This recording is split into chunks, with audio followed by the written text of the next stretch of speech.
Hello and welcome back to our channel. I am Taha. And you are watching Daily Forex News YouTube channel.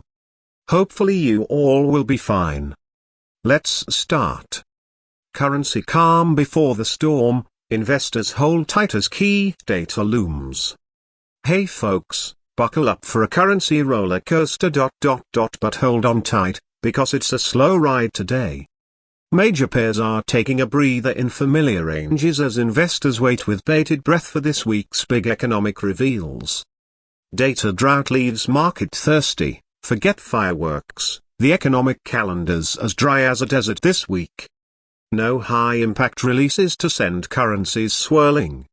But don't snooze just yet, there are still some whispers in the wind. German whispers, the Bundesbank, Germany's central bank, has a monthly report brewing for later today. Could it hint at future interest rate moves? Investors are sniffing for clues. Bodge's big call. Across the Pacific, the Bank of Japan takes center stage tomorrow with its monetary policy decision. Will they keep rates on hold, or tweak the knobs? This could shake things up for the yen and beyond. Greenback holds steady. In the meantime, the US dollar's basking in the glow of last week's gains.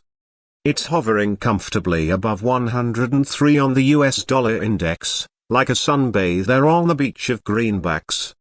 Treasuries tick higher, even US bond yields, normally the chatterboxes of the market, are keeping mum.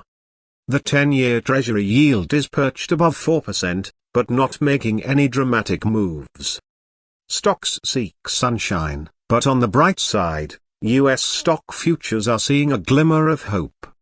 Maybe investors are feeling optimistic about the week ahead, even without the data fireworks. So, what's next? Buckle up tight, folks, because the calm before the storm might not last long. Keep your eyes peeled for those key data releases and central bank whispers. They could send the currency markets into a tizzy. Don't miss out on the action. Hit subscribe for daily updates, expert analysis, and all the tools you need to navigate the ever-changing world of currencies. Be a savvy investor, not a sandcastle in the financial storm.